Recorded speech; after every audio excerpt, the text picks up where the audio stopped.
para pemerhati semua, Assalamualaikum dan salam sejahtera untuk kita semua.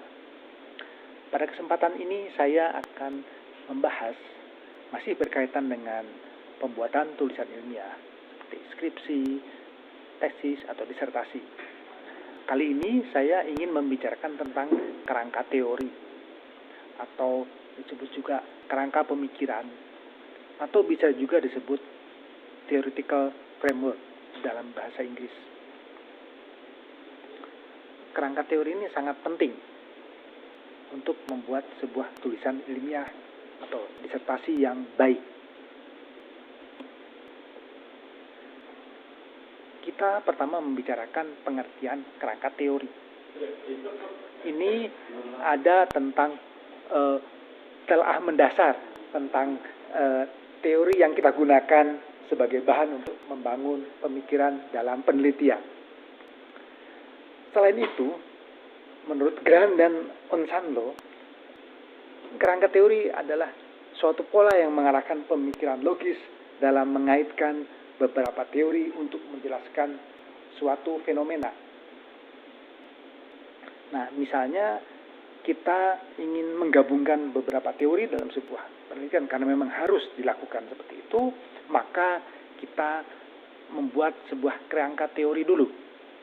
Kalau Grant dan Onsanlo mengibaratkan sebuah pola atau sebuah blueprint atau cetak biru dalam membangun sebuah rumah. Nah, rumah itu adalah penelitiannya atau berbagai teori yang akan ada dalam sebuah penelitian itu, maka kerangka teori yang menjadi polanya atau acuannya.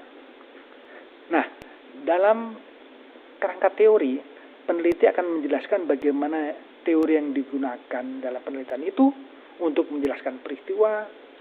Misalnya, dia menemukan adanya hasil yang lebih baik sesudah dilakukan sebuah percobaan, dan kemudian hasil itu lebih baik dari hasil sebelumnya. Dia menjelaskan berdasarkan kerangka teori itu. Dan dia juga membuat hubungan keterkaitan antara berbagai peristiwa. Dan dia membuat perakiraan, ramalan, prediksi apa yang akan terjadi sesudahnya. Contohnya, kita membuat kerangka teori berdasarkan teori konstruktivisme dalam pembelajaran daring. Tentu kita membuat kerangka teori ini untuk menghubungkan teori konstruktivisme yang dibuat oleh Piaget ini pada tahun 18 yang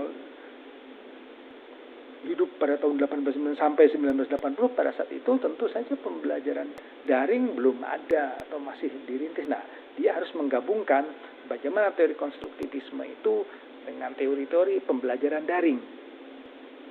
Itulah pentingnya kerangka teori.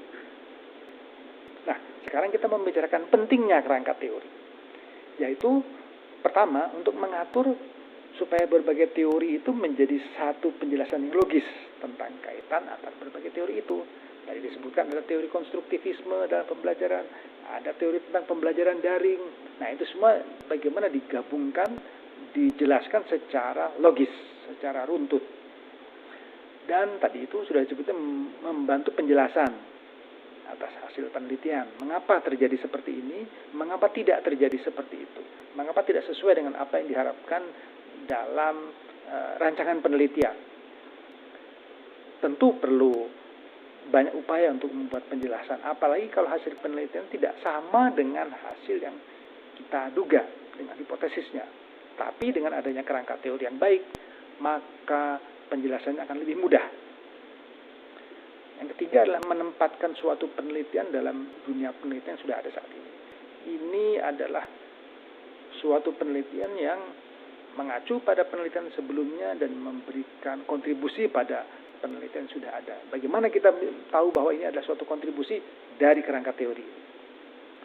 Kemudian juga membuat generalisasi apa yang dilakukan di satu tempat ini, di satu penelitian ini bisa diterapkan atau bisa diduga akan sama hasilnya, itulah generalisasi dan membantu mendapatkan kebaruan. Ya, kita tahu bahwa penelitian ini mendapatkan hasil yang berbeda, hasil yang baru. sesuatu yang penting dalam sebuah penelitian itu dibangun berdasarkan adanya kerangka teori yang baik. Apa yang perlu disiapkan sebelum membuat kerangka teori? Pertama, harus banyak membaca literatur. Karena dari literaturlah kita mendapatkan apa saja teori yang berkaitan dengan apa yang diinginkan, yang menjadi tujuan penelitian, yang berkaitan dengan rumusan masalah, dan seterusnya. Memahami teori yang dijadikan acuan penelitian. Kalau kita tidak paham teorinya, tentu sulit membuat kerangka teori yang baik.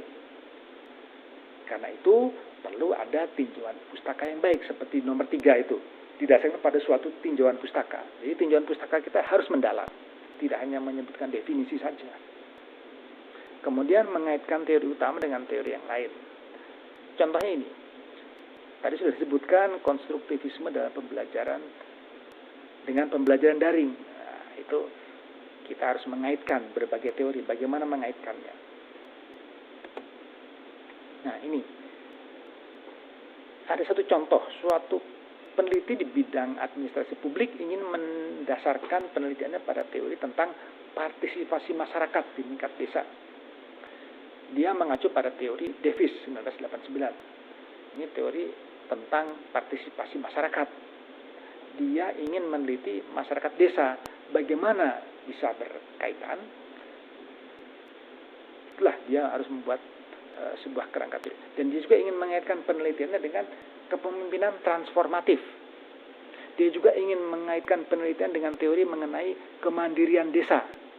Nah, maka peneliti itu perlu mengaitkan berbagai teori tersebut dalam sebuah pola atau sebuah susunan yang disebut kerangka teori.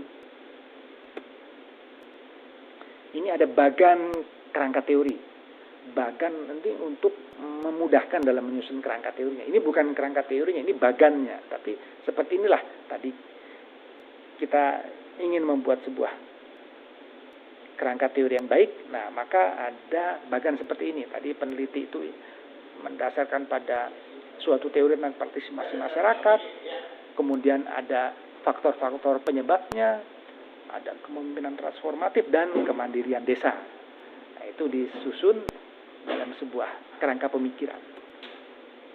Nah, ini referensi yang saya gunakan, dan selamat mencoba dan tetap fokus.